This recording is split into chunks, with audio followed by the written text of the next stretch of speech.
Hello and welcome to the Riverfront Reds Show, and a very unintentional for those watching on YouTube. Tim Daniel making another appearance on his birthday, no less. Happy birthday. Thank you. Wearing his Notre Dame gear. I wore my Ohio State gear, which I never do on the Reds Show, but didn't even know each other was doing that until it happened. And no scheduled games between the two programs right now, Tim, so it's going to have to be playoff driven yet again if we're going to meet up again. Yeah, I look forward to the rematch in January because I think both of our teams have a very good chance of being there again. Yeah, I believe so. Well, these last several weeks, I've been able to tell these funny stories, and some of them have been happening to me.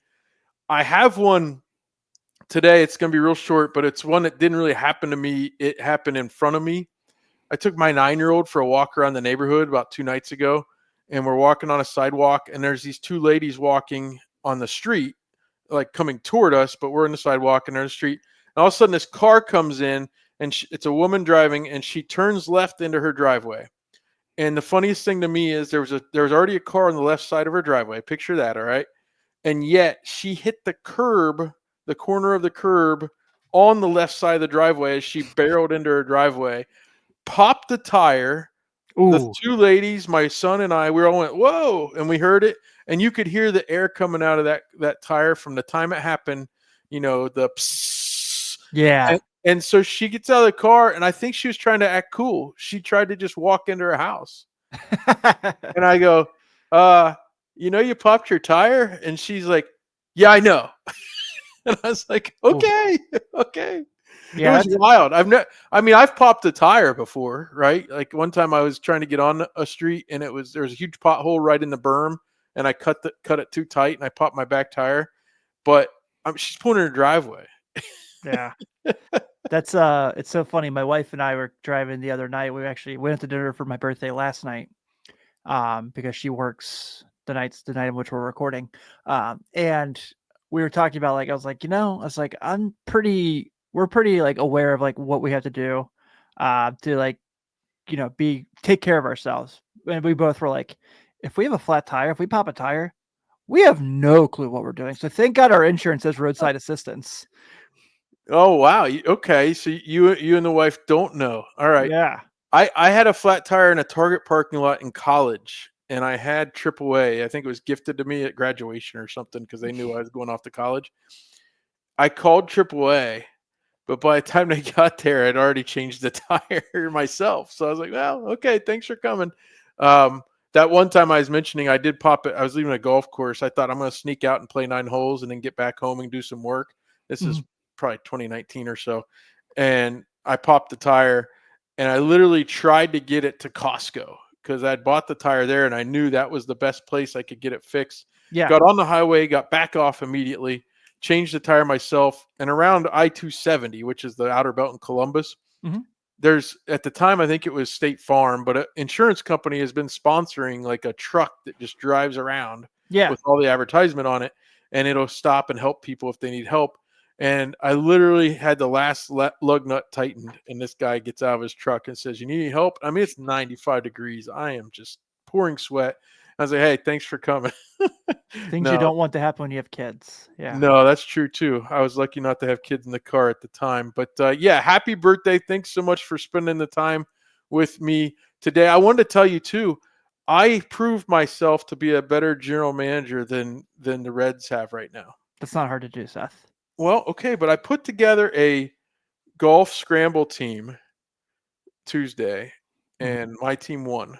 Nice. And I was on purpose the worst golfer in my group.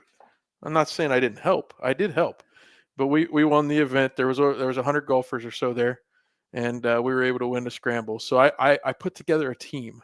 I'm pretty excited about that. So getting excited for Happy Gilmore too? Yeah, it's funny. So my son is going into freshman year, my oldest son.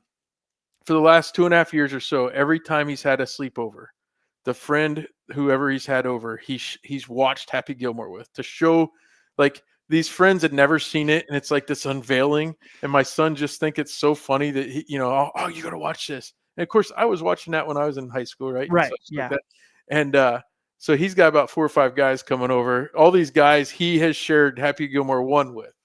So he's going to watch it with tomorrow night. Yes. I'm looking forward to it as well. That's going to be fun. All right, so let's talk a little bit about your Cincinnati Reds. If they had won 2 out of 3, I would have said they were my Cincinnati Reds, but they're yours right now. They did lose 2 out of 3 to the lowly Nationals, which is kind of the sad thing is I wasn't surprised. Like I had friends getting really upset. Some of the Slack channel, our Slackers were getting a little upset.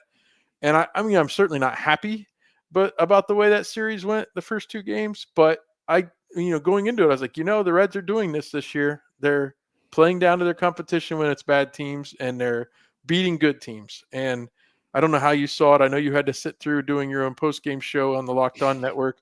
But tell me a little bit about your thoughts those first 2 nights. Well, when Brady Singer can't get out of the what did he get pulled in the 4th inning or the 3rd inning? He could have gotten pulled in the first, Tim. That was ugly from the start. Yeah. So he's had 2 of those this year where he was just downright bad. And of course it's the Astros, who you can understand. And the Reds luckily scored like 10 runs in that inning, that first inning in that game. They did not do that in Washington. So you're obviously frustrated there. And then the thing that really annoyed me was every pitcher gets rocked at some point, so you can kind of live with that. It's the 2 days in a row, runner on second base, ground ball to the shortstop, thrown out in the base path. Yep. Marte thrown out at third, and Fraley didn't even get to third. Right. And you're like, that's the stuff that's really frustrating. I know a lot of people are kind of talking about the fact that Ellie's not hitting homers right now. It hasn't had one in about a month. Doesn't really bother me because he's getting pitched so differently now that people are taking the chance of walking him because they're picking their poison. But if they can go get another guy to, we'll talk about that in a minute. kind of cover him there. That's not going to happen anymore because Austin Hayes is certainly not getting the job done. So, but those 2 games were irritating, and then the Wednesday game was awesome. Obviously, Lodolo, first time the Reds have had 2 pitchers throw a complete game shutout since 2014. Wow. Shout out our guy Matt Wilkes from Reds Content Plus, who tweeted that stat. So I used it on my show, and I'm using it on your show now too. So 9 innings, only 4 hits, 8 strikeouts, 0 walks. 0 walks. Brought that ERA down to 3.08. He did. So listen, Chase Burns, we glossed over this in the second game. Chase Burns did a few things that really made me feel good about him. For certainly. Sure. And he's shown this the last couple starts where it's that third time through the lineup. He's got to learn how to kind of bear down and maybe switch some things up. But the coolest thing, I had a friend of mine texting throughout the day the next day, and he's saying, they need to send him down. He needs to get some finishing. Stop. I said, I don't think so. He's not going to see anybody down there that's going to help him get through the third time through a lineup like he needs to see in the big leagues. But the thing for me is I was excited, and tell me if you had this thought too. He got himself in trouble, got himself with the bases loaded, and he was within a whisker of Spencer Steer snagging that little liner that would have ended the inning, and he would have gotten out of it. The Reds weren't going to win that game because they weren't scoring any runs, but he would have gotten out of it, only giving up, I believe, 2 or 3 runs total.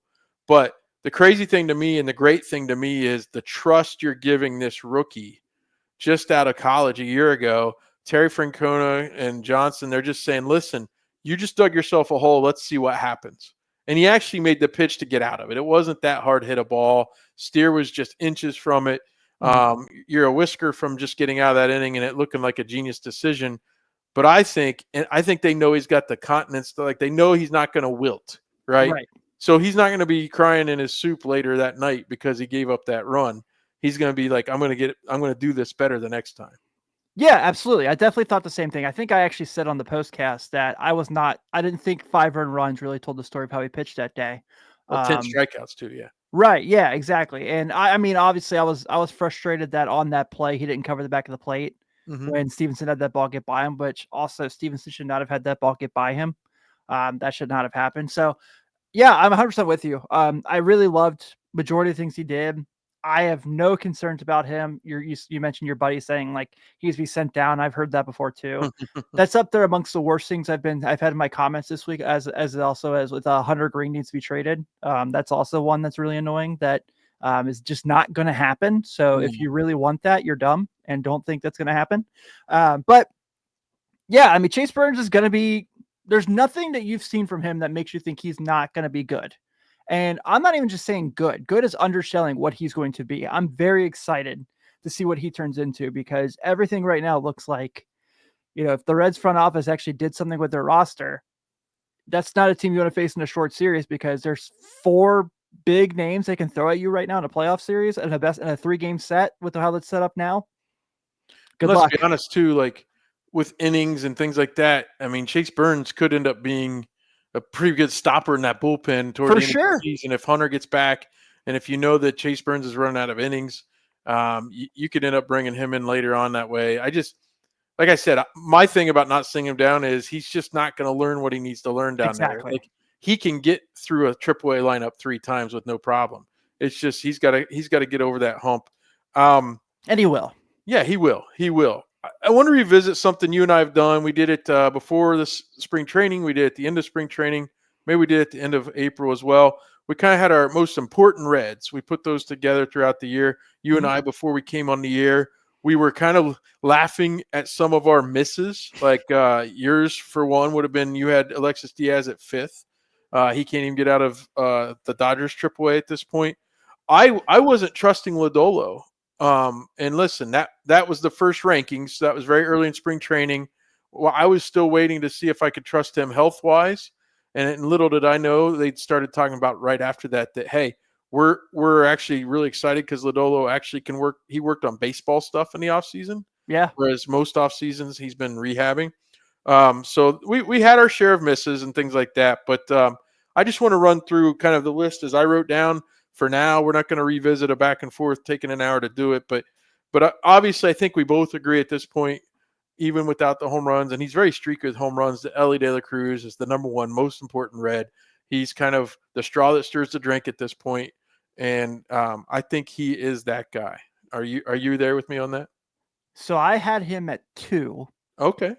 Because I feel like TJ Friedl has to get back to being TJ Friedl if they're going to do anything. Okay, so yes. Okay, so the importance being, hey, if they're going to get where they want to go, it's got to be because he did this. Yes. Okay, I can see that. Yeah. I can see that, and he's not even on my list at all this time. He's kind of wilted. I was hoping the All-Star break would give him the rest he needed, and then he gets beamed 5 times in like 2.5 games, and God kind of the soul. Yeah. My goodness, I can't catch a break. They're like, he's not getting on base. I'm like, he was on 5 times in that New York series. Right. Yeah. Yeah, I could see your argument there. I mean, but I guess on the Elly side, if you talk about Elly, the thing that I'm marveling at, I think he's still got a nagging leg injury of some sort. I did too. Not as fast as he was, the last 2 years. But the amazing thing to me is he's not doing that spectacular thing once every 2 or 3 games that makes your jaw drop, but he's just a really good baseball player right now. Yeah, for sure. I believe you're right on the pitching stuff, but somebody's going to throw him some meatballs here in the next week or 2, and he's going to park 3 home runs in 2 games, and we're going to be like, oh, gaga again over his 425-foot home runs. And I just think he's a more consistent player now at both sides of the plate and even in the field. He's just everything. He's everything I'd hoped he'd be, and I'm hopeful if he can get healthy going into next year, he can add the speed and things like that back to his game that really makes him electrifying as well. Yeah, I completely agree. And obviously we know who's coming up to start the week next week. Old pals, the LA Dodgers, come to town, and we know Elly loves to play up for the Dodgers and the Yankees, and then of course Bristol's after that with the Atlanta series, and he's going to want to do something in that game that's going to be unbelievable. I'm really hoping. I know Jeff was talking about this on our show on Locked On Reds about he's like, I want to see him hit a home run there because I want to hear how loud Racing Stadium gets when he does it. Cool. Yeah, because the field is basically just going to be half of the track's infield. Yep. So it's probably going to be really difficult to see everything. But unless I was looking at it, unless you're down the first base line because of the way it's constructed, I mean, it's going to be like the worst Final Four seat you could ever get. Basically, yeah, I'm on the third base line. So yeah, you're there for the atmosphere, for the vibes. Yeah, the vibes. Yeah. Let's talk about these 2 guys together because they've really done a great job. Andrew Abbott certainly is an all-star. He's earned every bit of that. He was a stopper there at different times when the Reds were kind of leaking a little bit. He'd come in and pitch really well. And then Lodolo, we already sang his praises about what he was able to do to close out the Washington series. Tell me about those 2 lefties from your point of view and how important they've been, especially given Hunter Green extended absence. I think the first thing with Lodolo that really jumps out is there's been a lot of games this year where he hasn't had his strikeouts, Mm-hmm. and he's just kind of become more of a ground ball pitcher, and it's worked. Mm-hmm. So that's been the really nice. His pitching out value is really high, not necessarily his K rate, but on the year in general. But just kind of adjusting to kind of just being something who can help the team out has been really great. And then obviously, like you mentioned, Andrew Abbott, who's been just unbelievable. I mean, going back to Saturday in that Mets game. Mm-hmm. No, was it Friday he pitched? I can't remember what day he pitched the Mets. Was it Sunday? Let me look. You've got me second. Yep, Yeah. he pitched Sunday. Yeah, he Okay. pitched Sunday. He looked really good in that game too. It was the one they lost, but the way they lost that game was not something that had me discouraged. No, it wasn't. No. Yeah. So, just kind of what they're getting from those two guys. Just like you said, it's pretty rare you have two lefties like that. Mm-hmm. Absolutely. And that makes it pretty fun to watch, also, especially as a lefty of myself. But just kind of seeing these guys step their game up, like you said, the extended Hunter absence, the ups and downs of Nick Martinez being in and out of the rotation, the Chase Petty spot starts that have gone really, really bad. And then, of course, now Chase Burns being back with the team. I mean, being up with the team and kind of being a rookie, learning the way of the major league pitching.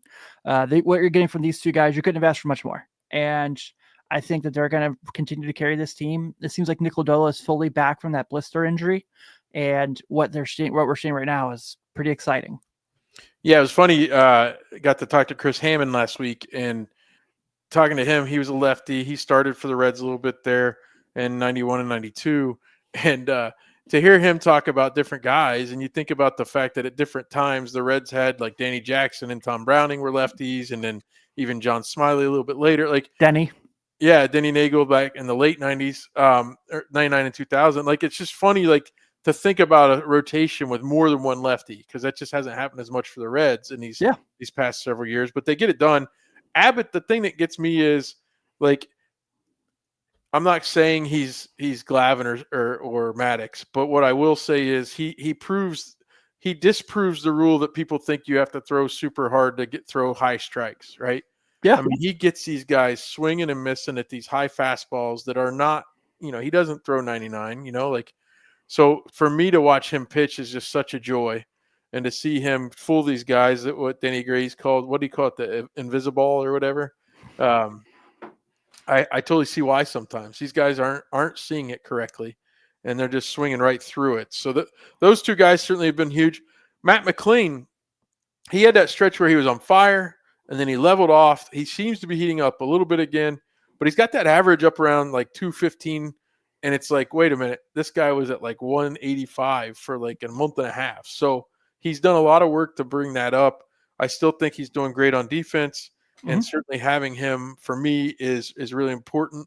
Your thoughts on him? He's not quite what we hoped he'd be this year, but I think by the end of the season, we'll be pretty happy with what we see out of him.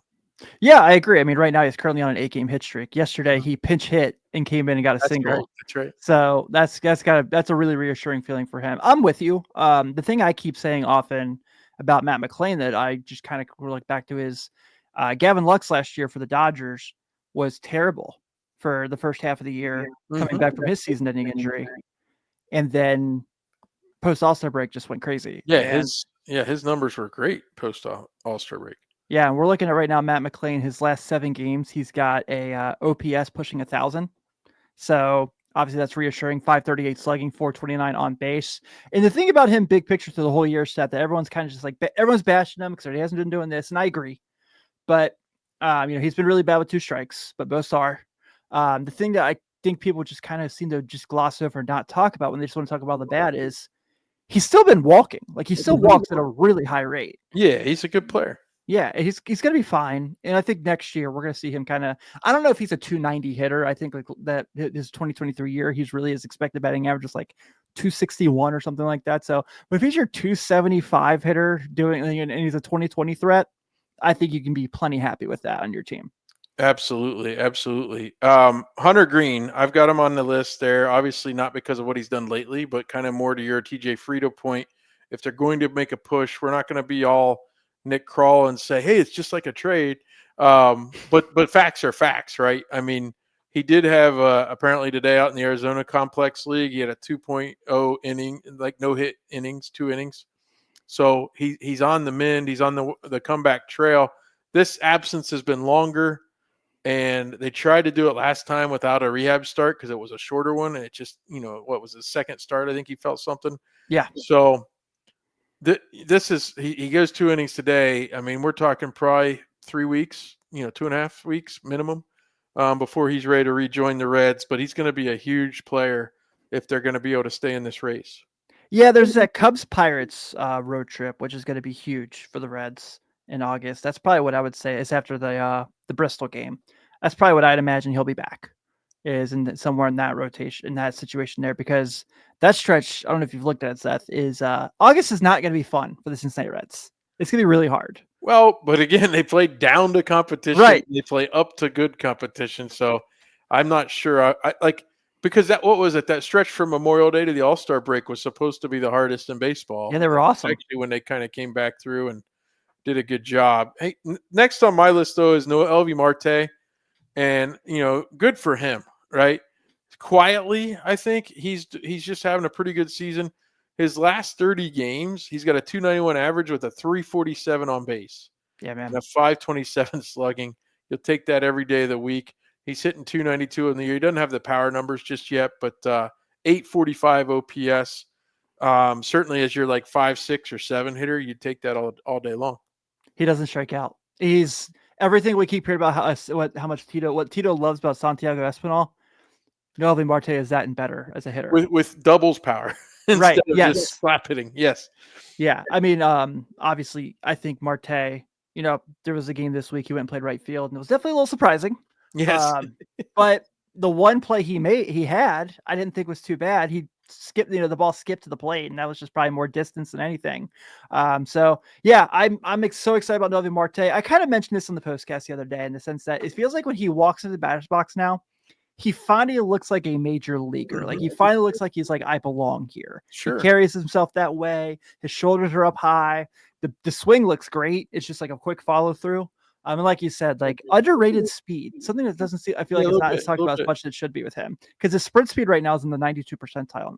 He's got 117 at bats and he's hitting 282. I mean, and I think it's pretty quietly, that he's doing that because he just, he had some injuries earlier in the year and things like that. And the funny thing is, Tito was saying on that throw home, he said, well, he got it. He basically, you've got the first baseman as the cutoff man in case they decide to cut it off. You throw it at his ear and let it hop, right? And that's kind of what they want them to do. And they probably drilled that into him before the game, like, because he never played there before. If he profiles as a right fielder later on, then that's great. And that means somebody else might be taking the third base spot, which we can talk about that in a moment.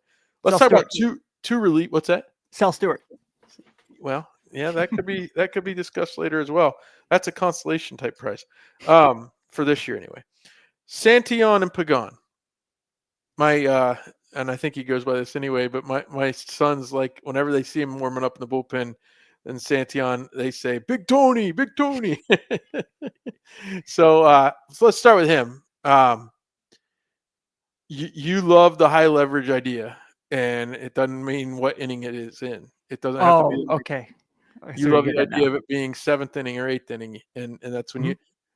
The thing I would argue is having more than one guy is necessary then, because if you burn that guy, then you're in trouble. Which is my point in general. Technically speaking, the roles are established. Pagan is the closer, and Santillan is the best of the setup guys that the Reds have. But you would also argue there's been a lot of games where Santillan has gotten the 3 maybe more difficult outs. Oh, for sure. Just talking about him a little bit and what you've seen, especially with the fastball and how hard he throws and just how, he just seems so tough out there. Yeah. So the thing I keep coming back to Tony Santillan is I think we all like him and I think we all agree he's good, but I just also kind of feel like he's going to die on the mound. Too many innings. Yes. Oh my God. It's like every chance Tito has to bring him in a game, he does it. And I appreciate his availability. I'm not knocking him for this by any means, but I'm really worried for his well-being out there, that he's going to just like croak out there because Tito just uses him every chance he gets. And I love him.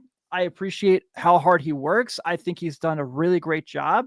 He's probably, on most teams, probably not the ideal guy to pitch in that situation for the most important 3 outs of the game. but he's done a great job with it. Hard to argue it. Between him and Yeah. Go ahead. 2.96 ERA, 1.12 WHIP, 42 strikeouts, and 45 innings pitched. So I'm going to backtrack you there because Taylor Rogers has a really good looking ERA, and I think we can all agree he has not been very good. So no, and that's where you get the WHIP though. The WHIP is awesome. Yeah. The Taylor Rogers too is like inherited runners and things like that, and it's just so rough.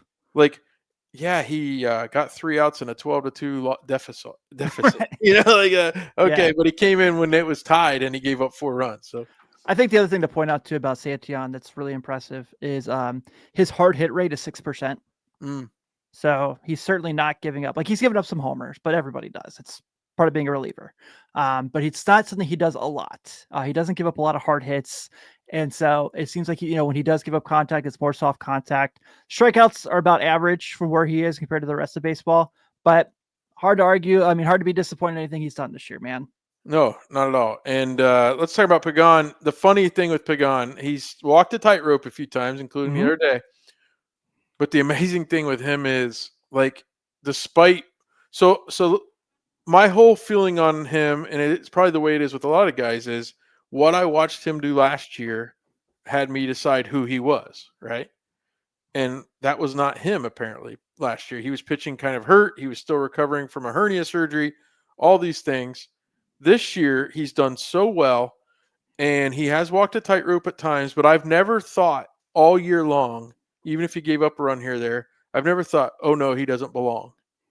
Yeah, I he completely belongs. Agree. He's doing great. And, like, if you told me you could get Aroldis Chapman and maybe slide him in to be the closer from here on in, or maybe go back and forth, I'd be, yes, let's do it.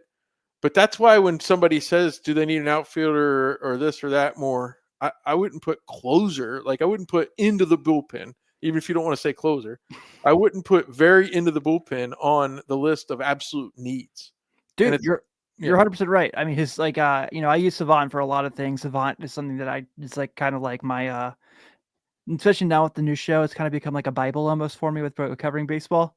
He's got a lot of red on his page, and red's a good thing. So expected ERA, 88 percentile, 2.95. Expected batting average, 97 percentile, 190. Strikeout, 92 percentile. Chase rate, 71 percentile. Whiff, 78 percentile. Extension, 76 percentile.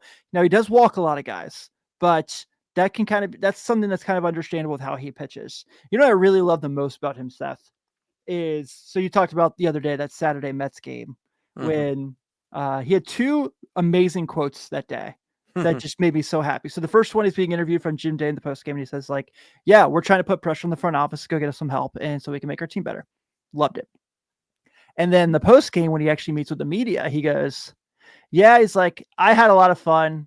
I really loved it. I don't think Reds fans loved it, but I had fun going against the best players in the world. And I am all for a guy who is like, yeah, I probably wasn't my best self today, but I competed like hell. Well, he's got 21 saves and 24 chances. And you want to talk about whip? 0.94. Yeah, hard to argue with that. I mean, that's the real deal right there. And he's throwing cheese too, compared to what we saw him throw last year. And then let's talk about, before we move on, let's talk about Gavin Lux and Spencer Steer. Versatility comes in different ways. Steer really doesn't offer as much this year, in part because of the arm situation he had before the season. And he's been awesome at first base. But that's not where he, if you asked him where he wants to play, or if you asked him coming up, do you think you'll end up being a first baseman? I guarantee you never would have said yes. Sure. Because he would have played second or third, probably left field before first base even. And then Lux certainly would rather be playing second or wherever, but he plays just about everywhere. And boy, what is it? 5 straight hits, line drives to center field. Like, that was incredible. 5 singles. Yeah. Doing the Hal Morris. You'll take it. Take it. Yeah, absolutely. I'll start with Steer. So obviously turn the season around. I mean, it's been, the baseball card numbers probably don't look very great. And he's slumped since the All-Star break. He's 5 for his last 26. But, he kind of had these ebbs and flows throughout the year. I mean, if you look at that, that's his last 7 games. His last 30, he's hitting 290 with a 336 on base percentage. Even right now, he's hitting 192 his last 7. He's got a 276 in that time. So I think he's fine. I think he's going to be fine. Like you mentioned, he probably doesn't want to play first base, but defensively, he's among the elite in baseball at it right now. So you take that, and then Gavin Lux, like you said, just kind of this guy who can just kind of the flexibility is different, obviously, between the two guys, like you mentioned. Lux being able to play multiple positions, and also doesn't have the pop that Steer has, where Steer doesn't have the contact ability that Lux has. So they certainly are a great tandem for this team, and I really love what they're doing.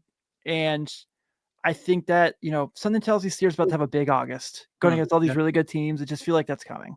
That'd be great. That would be what the Reds need completely. We're going to dive into viewer mail. I've left out a few topics because some of the questions will have us diving that way. I wanted to give an update as we record this just a little bit earlier.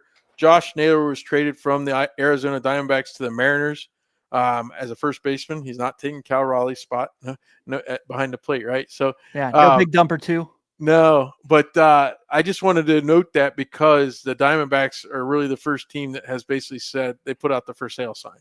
Mm-hmm. They are open for business. They're planting the rumors, and the rumors have started. And obviously they want the Yankees and the Reds and 2 or 3 other teams interested in Suarez. But certainly, the funniest thing is, Tim, he's on the last year of the deal that the Reds signed him to. Yeah, which. It would be so poetic to say, "Hey, come on back." He had a couple home runs in the series earlier at GABP. Yeah, come on back. What does it look like? And sometimes you talk about a bullpen getting a back end of the bullpen guy back, and everybody's role shifts backwards or forwards or however you want to look at it. Basically, it helps with the depth.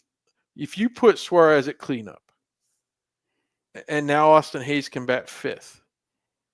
Or they can even platoon Austin Hayes a little more. What are you doing for Ellie, and what are you doing for that Reds lineup if you put Suarez there? A lot. It makes it certainly a lot harder. I mean, for Suarez, it's like having Votto again, right? Mm-hmm. It's like him behind Joey again. Just this all talent, all worldly. I mean, Ellie's a more talented player than Joey Votto, which pains me to say, but you know what I mean. Ellie more tools than Joey, but Joey is still Joey and will never not be Joey, and I will never accept any slander about Joey. But what I meant to get at there is that if you're Eugenio Suarez now, you know that you're the protector again, and you thrived in that role in Cincinnati already once, and you've certainly been great in Arizona this year. So I'll kind of add a little more to that. So I do have really good family friends who are also very good friends with the Suarez family, and I can confirm these conversations have happened.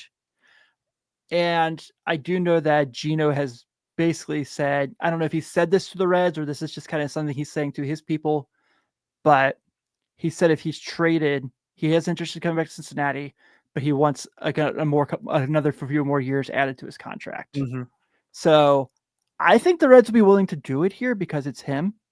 Obviously, the fan base loves him. It's good for business. There's that part of it. And I mean, it's the thump that they've really needed since, they traded him for nothing. No offense, Jake Fraley. You've been really good of late, but yeah. And the crazy thing is that trade is like an enigma. It's like wrapped in itself. It gets worse and worse. Well, it's wrapped in itself because it's like they were dumping his salary, which was actually a below market salary. Mm-hmm. And to do that, the Mariners said we had to give them Winker as well, because if they were going to take on the big salary of Suarez, they needed Winker, and then they ended up hating Winker. To put it nicely, completely hated Winker in Seattle, and so Suarez becomes the jewel of the trade for them, and then certainly he ends up in Arizona, and he's just thrived these last 2 years. It makes too much sense, and I just worry because the Yankees have a total need at third base. So I've heard the Yankees are more focused on Ryan McMahon than Gino Suarez. Well, that'd be great by me, but but the thing that the Reds are competing with there is the Cubs also really want Gino. Yeah, that's not good. That's so. One of my all-timers was the Reds tried to put in a claim for Mike Devereaux in 1995. Mm-hmm. And something happened that the Braves, record-wise, was behind or something. The Braves got him. And he just destroyed the Reds in that NLCS. Yeah. And was a key reason. Nobody your age or younger probably knows who Mike Devereaux is. No, I do. Yeah. But it's just stuff like that. Like sometimes you've got to put in a block, right? You've got to, hey, call me back if the best offer you get is from the Cubs, because I'll go one better. If you're the Reds, you just have to do that. Yeah, it's because I think really the thing they said Arizona's really looking for right now is controllable pitching. And even if you get past like Louder, if you go under Louder, there's still a bunch of controllable pitching there. So you don't have to give up Louder, Burns, Ldola, Green, Abbott. You don't have to give up those guys. But then Chase Petty's still a top 100 Chase prospect. Petty starts at the line. That's where the line starts for a lot of people are saying right now, Seth. Chase Petty is where it starts, and you work from there. So like a Julian Aguilar, as he's trying to come back from his injury, could be a guy that could interest Arizona. A Connor Phillips is a guy that could really interest Arizona. So there's certainly the Reds certainly have what it takes, and I'm not trying to steal from Jeff and Steve because that's what they talked about quite a bit today on Locked On Reds. But everything they said made a ton of sense to me. So.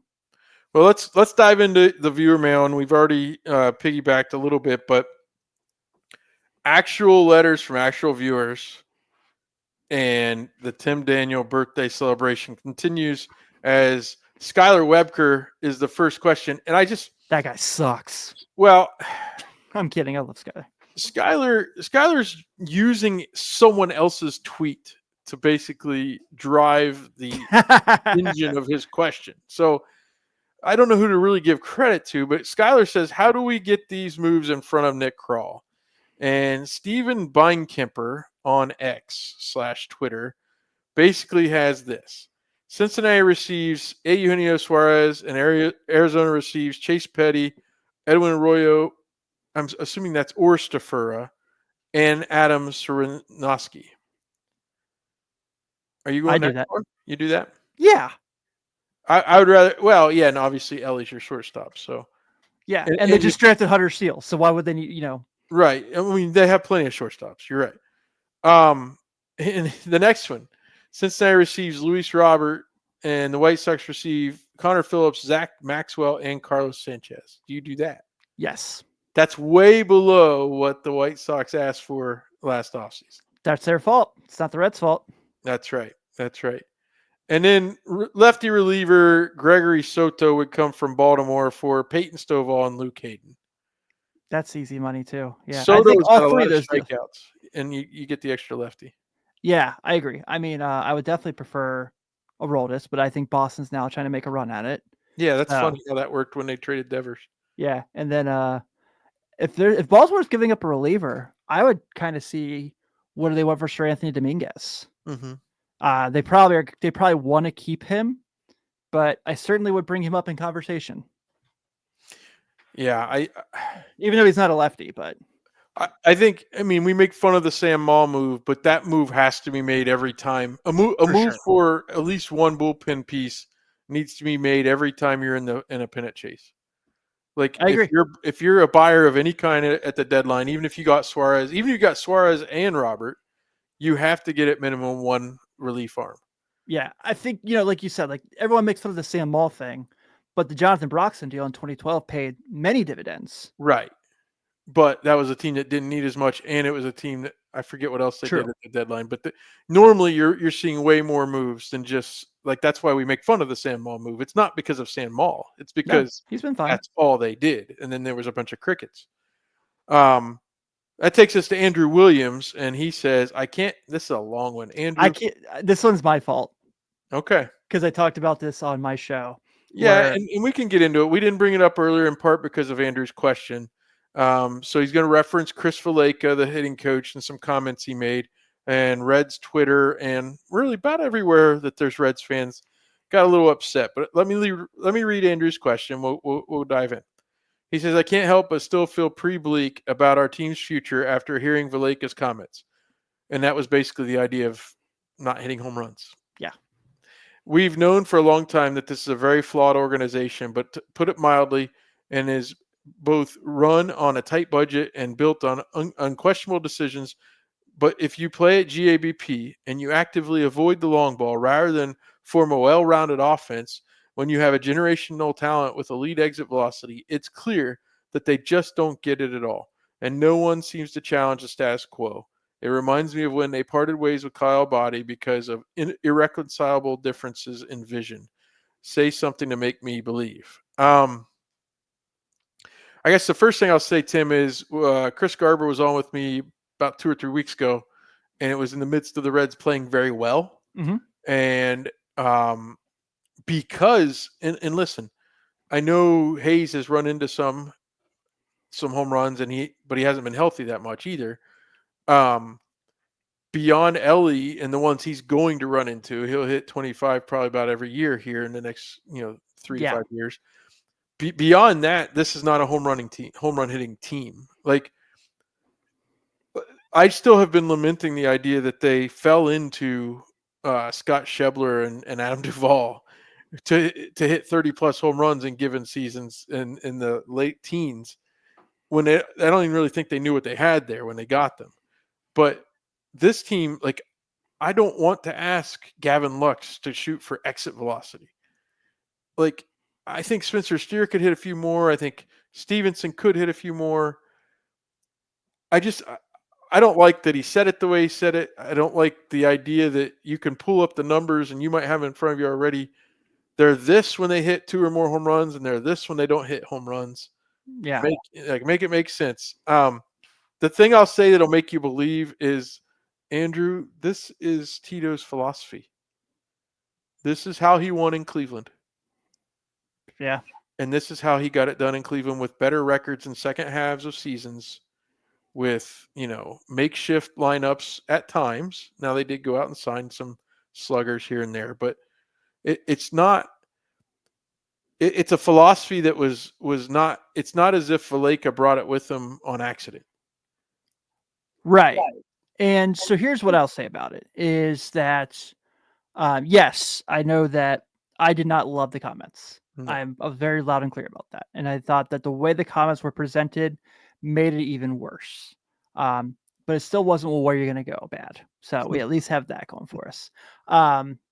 In that same point, what I'll say is that, like you said, there's not a lot of pop on this team right now. I mean, if you go past Ellie, who are guys that you can see hitting home runs? McLean, yeah, like we said, he's a threat to be a 2020 guy. If he can get a little bit of power stretch, I think he's got like 12 right now. Something that matter. Spencer Steer, obviously, you can see hit some more. Tyler Stevenson, I think, is going to hit more as he gets healthier and healthier, and he gets his swing back. I think he's kind of swung the bat pretty well of late. He's had some bad strikeouts, but he's also had some really unlucky outs. So I certainly think that they're going to hit more home runs, and they are a better team when they are hitting home runs. But also, like you said, like, there isn't an Aristides Aquino to go out there and just swing the bat like that. There isn't a Joey Votto going on a power surge kind of guy on this team. But if they get Suarez, they're not going to actually say, "Hey, Gino, just stop hitting so many home runs." Correct. That's not what we do here. Correct. Yeah, they're not going to say that. If they got Marcell Ozuna, or but we're leaning on Suarez right now as a possibility. They're not going to tell him not to hit a total of 45 home runs this year, or 50 home runs this year. They just want to use what they have, and they're trying to. There was an era. And what do you think? I mean, I don't know the exact timing of it, but 2015 through about 2021 or so, 2021, 22, where exit velocity and launch angle was all people were talking about. And I guess if you go back in the 90s with the steroid area, with and even like a Dan Ugla or some, all like these people start hitting home runs that you don't think should be hitting home runs or should be capable of it. There's been those times, yes. But the game of baseball is being played a little differently now, and it's starting to be like the TJ Friedels of the world are being more like celebrated and recognized by baseball people. Yeah. And, that's why Stephen Kwan to me is exciting to watch. And Luis Ariz, I mean, the guys that put the bat on the ball and, just get on base that way. It's exciting in some ways. And yes, I want home runs too. And in GABP, there's got to be more, but there definitely has to be more. I certainly agree with that sentiment. I can't defend the statement he made at the time he made it, but Valleca was on an interview that week that I did the show with Chris Garber 3 weeks ago, and we were actually like, yeah, maybe they got something going here. This is working because they were scoring runs. You know what I mean? Like, They had that stretch where they were scoring runs, and we're doing a good job. When the comments come, when you struggle to hit a Washington team that's got the worst bullpen in baseball, that's when it doesn't hit very well. Correct. Yeah, and they did score 8 runs without a homer, and I do appreciate that, but they also gave up 10. So That's right. That's right. yeah. Let's move on. Andrew, I hope we helped a little. We can't defend the comment, but So again, in Andrew's defense, he put this in the Slack at like 3 a.m. So I assume he was up with his new baby, and then he heard my show and was probably pissed off because he wasn't sleeping much, and then also heard comments that he was really pissed off after the Reds lost. So well, it's okay. it's on me. It's on me. But it's okay. Like, we don't have to like jump off a building just because we don't like a comment either. Right. Like two things can be true. We can still like think that there's something there worth like mining the talent for, Mhm. while also disagreeing that, hey, maybe we shouldn't be talking about the lack of home runs being a good thing. Like, Yes. I don't choose to always be, live or die by anything. I guess I don't see it that way. All I'm right, the same way. Joey Gaditza says, if the Reds reunite with Gino but don't do anything else, are they a wild card team? They're certainly better, and I certainly think they can push for it. But I can't guarantee it because I still do think that even if they get Gino back, they still have to shore it up a little bit more, a few more pieces in the bullpen. One at the minimum. Yeah, I guess to cheat on his premise, if I tell you they are going to get at least one or two bullpen pieces because that's what you do when you buy. That's what I said already. Mhm. So that's cheating on what he said. If all they did was get Gino, I don't know if I think you could be right. But if they got Gino and they got a middle of the road bullpen piece, and they didn't do a blockbuster deal, I think they could be. And also, don't forget, Hunter Green will be coming back, Yep. and that helps immensely. But also, getting Gino to play at third base or DH, and then having Marte kind of, if he could actually play right field some, it just bolsters everything. Yeah, you It feel makes better about everything the lineup. deeper. Yeah. And you still, in my opinion, need another outfielder. Mhm. But again, if and again, we're kind of covering our eyes and hoping, like with one eye, kind of, you know, looking through the fingers, hoping that Marte can be an outfielder. Santiago Ethanol played first base yesterday, Seth. So He did. yeah. The funny thing was, the Reds had Donovan Solano Yeah. a couple years ago, and we had family friends come in town, and it was the night before the Notre Dame game, the one at Ohio Stadium. So that would have been 22. Yep. And my wife's company, Good some game. people she works with, got us tickets down on the third base. We were on the dugout, and my son and his buddy were there, and Bud Black standing there with one of his bench coach. I don't know who it was at the time, and he goes, "They're starting the shortest first baseman in baseball." Like, we could hear Bud Black say that about Donovan Solano, and I'm like, well, Connor Joe was on your team that year, and then the Reds played Connor Joe at first base too. Yeah. So it's like, I don't know that he's that much taller than Solano. All right, are they a wild card with Gino? I'm just gonna say yes. I will say yes, but I will say it with caution. Sure. They could make the wild card without Gino if they get some bullpen help and Hunter Green comes back. Yep. So okay, I'm straddling a fence there. Rex Scott says, given the bad news Tito shared about Lauder, so Rhett Lauder, I don't know about you, Tim. I never expected Rhett Lauder to pitch again this year. Nope. The Rhett Lauder could come back was like the Matt McLean could come back last year. Mm-hmm. Like, that's and a lot of people blame David Bell for the way he talked about that. It's an organization thing. Yeah. And they want to give hope, and they want to. Okay, whatever. Rex says, do we now need to target a starter before the trade deadline, or can we wait on Green to come back and perhaps bring Petty up? In other words, are the bullpen and the outfield still the trade priorities even after the Lauder news? Well, I wasn't banking on Lauder to start with, so I'm with you. Would I take one if there was one available? Sure. Yeah, absolutely. You always want more starters because you never know what's going to happen. especially like you said, Hunter Green being out. But I don't necessarily look at it as a priority as much as other people are, because I feel like, in a short series, you only pitch 3 guys. And in a playoff series, it's pretty rare you use all 5 starters. No, yeah, absolutely not. So I think they can get by just fine. Yeah, I do too. Yeah, I mean, if Hunter Green comes back and you're out there and it's a best 2 out of 3, and you're playing, let's see, who would they play right now? They're the last wild card. They'd play the Dodgers. I think our pitching can match up with their pitching in a series. I don't think we can hit with them. Right. But I certainly think that they're going to give us a chance. Well, and just remember, you've gotten this far without Louder this year completely. Right. So would I have liked him to? I mean, if you had he and Burns both as studs out of the bullpen, because you're not giving a guy a long leash as a starting pitcher in a series in a playoff series. So if you could come with Chase Burns and/or Rhett Louder out of the bullpen, that'd be even better. But no, I never had counted on Louder this year anyway. Yeah, and I'm a big Louder fan. I'm a huge fan. I love him. I'm super excited for next year if he can be healthy. Yeah, Rex, I don't think that was a thing. And I think even Petty could be gone by the deadline anyway. So, as we discussed. Yeah, I feel like his situation too is like, I feel bad for him because I don't feel like he's ever been put in a comfortable situation in Major League outing he's had.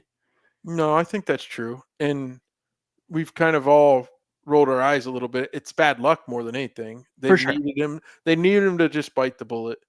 But I think the cool thing is Tito does a great job of making sure these kids, and I call them kids, I'm in my 40s, but these younger players, he does a great job of making sure. Remember even Lyon Richardson, who we both believe probably should be back in Louisville. Lyon did something for them at one point, and he got sent back down, and Tito calls him and says, we wouldn't have won that game without you. And it's just like, this is back in like May or whatever, but it's like, this is just stuff that maybe Tito talks about more than David Bell did, but I just even wonder if David Bell would think to do such a thing. It's so funny you say that because of do you remember in 2010 there was a game they played the Astros? Drew Sutton hit a grand slam and he got called down after the game. Yeah, I think I do. Yeah. Yeah, I mean, it's like, come on, man. Like, and just stories like that are tough, but at the same time, and Dusty Baker was great at that. That was one thing. Like Adam Rosales, when I interviewed him, he told me all about all the things Dusty did for him based on just like hit the first game he played and hitting a home run on Mother's Day and all this other stuff. It just was really, I mean, guys like that, the managers, that's why managing isn't just what you do in the game. Correct. So, all right, we got 2 more. Kyle Kapler says, does Sal Stewart or Hector Rodriguez help the team this year? No, but if I had to pick one or the other, I would pick Sal Stewart. I like Hector Rodriguez. I certainly think he has a great upside. He still has your boy. Yeah, he's really hot right now. Sal Stewart is just kind of a hit to all fields kind of guy. Plays a solid hot corner. I feel like Sal Stewart's more of a sure thing right now. And so I think if I had to pick one, if this Novi Marte thing works out and they don't get one of these third basemen at the deadline, whether it's Suarez or McMahon, I could certainly see a situation where Sal Stewart's up, because I don't know where you're at, and I understand there's very limited at bats for him right now. I feel like I'm losing more and more faith in CES being a major leaguer. Yeah, it just isn't happening. And we talked about that earlier in the season with a number of the guest hosts. Like even Steer, I mean, Steer is more consistent than those guys at this point, but at some point a guy is or isn't, right? And I think Steer's becoming an is guy, but you're right. I think CES kind of maybe have lost his chance. Will Benson kind of similar like that as far as how many chances are you going to get, and it's just not working. The thing I was thinking about, you brought up Aristides Aquino earlier, and remember, obviously they weren't trying to really make the playoffs in 2019 by that point, but they traded Puig away, and then they bring up Aquino, and he had 17 home runs in August. Like, it was basically like the best trade-off you could have, because for sure Puig was kind of running out of like whatever magic pixie dust he still had, and then here comes Aquino, and if you put their output together that season, it's actually a pretty good outfielder. So what I remember the most about that was because it was the 150th anniversary team. Right, absolutely. So they're wearing the throwback jerseys every like Sunday or something like that. The weekend they played the Cardinals, I went to the Saturday game and they wore the 75s that night. Okay. Eddie hit like a tank, and I was like, oh yeah, it looks like George Foster. That's right. But no, so consolation prizes, basically, is what I'm saying. Yeah. If you don't get Suarez, if you don't get an outfielder, if you don't get Suarez, and then therefore you're playing Marte at third base still, that's when one of these guys could be called up. And I don't know. He said help this team this year. I can't count on it. I can't count on them being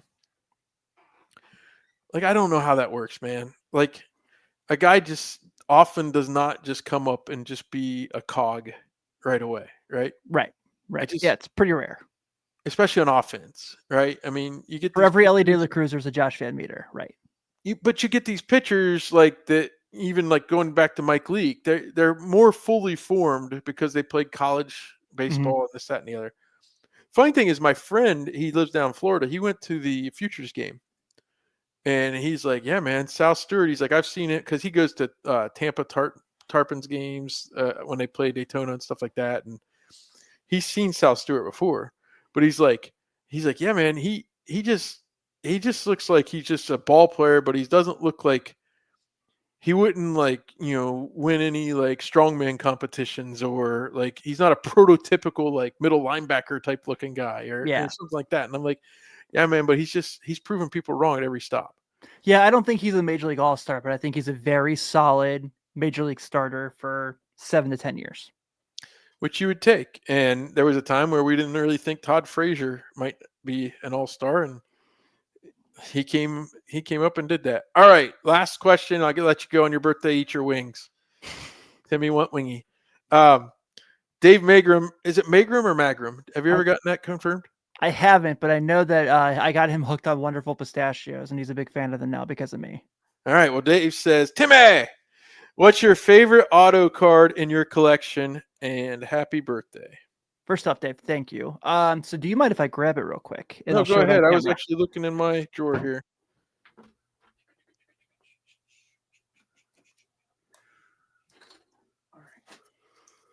He is looking for his card, and now he's returning. There he is. So one of my favorite products that Topps does every year is called 5-Star. And the reason I like it so much is because they do on-card autos. So for those people who don't know what we're talking about, so a lot of times when players do autographs for like these cards, they get a sticker sheet, and they just sign a sticker sheet, and it's up to the company to put them on there. So Topps 5-Star I have here is a 2022 Topps 5-Star Deion Sanders auto. Oh, that's sweet. Yeah, it's a thicker card, so you have to get it's like a 60 instead of like your standard. Yeah, like there. But one of my favorite cards. I talk very fondly all the time. If you've listened to me talk Reds podcast in the past, that I really love the Deion Sanders Reds era, because to me as an 8-year-old, it was like the coolest thing ever. That he just won a Super Bowl with the Cowboys, and now he's batting leadoff for the Reds. So yeah, I have very fond memories of Deion Sanders. And I've talked about this on Chad when I wrote articles for Chad's website before, where I was at the game when the ball bounced off his head. Yep. And Willie Green hit a grand slam that night. I was at the game. He came back and hit the home run, and everybody. Oh yeah, no one. And then he didn't. Yeah. So I think I shared this with you in text. I just got this Votto. Yeah. Topps Now. It's blue. It's numbered to 49, but it's an on-card auto. So I was excited about that. I that was my first Votto autograph. So I have two. I've what's the like really, really high value one that I have? It's God, what's that? It's like a super expensive product. But it's a 2 out of 5, and it's got 3 jersey patches on it. Oh, that's sweet. Yeah. Yeah, my son's got an actual baseball signed and an actual jersey signed by Votto, which that's pretty awesome. My sister got the baseball and he got the jersey. I do have Eric Davis. I shockingly don't have any Eric Davis autos, but I have 2 Larkins, I have 2 Vottos. I have a Tyler Stevenson rookie patch auto autograph. Okay. I got this Adam Dunn with the jersey and a that's auto. Sweet. So yeah, I often look for Reds autos on eBay. I might get, especially like guys like you and I have interviewed, I like to get those guys. Like, so I shockingly don't have any Drew Stubbs autos, even though he's like kind of become like a buddy from being on the shows. That's right. So I should probably get him on my shelf at some point. But I've got that Carlos Guevara card. I'm waiting to meet up with him and get signed. So yeah, I tried to get him to go to Bristol. No good, huh? No. Well, hey, I just appreciate you so much coming on, and we're hitting these mileposts, and here we are, past the halfway point quite a bit now. That's been a real pet peeve of mine, Tim. They start the season earlier, so it starts in March now, or it used to start middle of April, and they do the All-Star game literally a week later than they did like even 15 years ago. Yeah. And yet these announcers in the pregame shows and during the games are still referring to that's the most home runs at the All-Star break, like as if it's the midway point. And like the Reds had played 97 games. Yeah, it's like the guy like the NFL adds a week of game, like a week 17. Everyone plays 17 games now. And they're like, yeah, he broke the passing record. It's like, yeah, he had more chances. Right. And so I'm just like, no, you know what? I mean, even back in the day when the Reds would play like 86 games or whatever before the break, you're like, that's a little past halfway. It's not really. So like, don't tell me. And Cal Raleigh's great. I don't need to be told it's what it, the most since because that's what they were talking about at MLB Network. The greatest season before the break ever at the midway point. And I'm like, he's played 97 games. That's like way more than the midway point. It's not the same. And how dare they dare to say anything rivals 95 Griffey? That's right. That's right. Well, Tim Daniel, happy birthday. Thanks for buddy. spending a slice of it with the Riverfront here. And we appreciate you very much. Looking forward to all you do on Locked On Reds. You're doing a great job with the postcast. And I know some of our slackers are still tuning in with you on a daily basis. So I assume you appreciate that and beyond just keep grateful. working hard, man. Thanks so much for everything you're doing. Yeah, man. Like I said, like I told Owen this when I was on Walk into the Jungle a few weeks ago. Like the Riverfront's home. So any chance I have to come on here and talk with you guys, I'm going to take it. So, well, for Danny Jackson, who I showed a clip of today to my son and said, look how he almost falls down on every pitch. For Danny Jackson and Jack Armstrong, I am Seth Shaner with Tim Daniel. Thanks for listening and tuning in.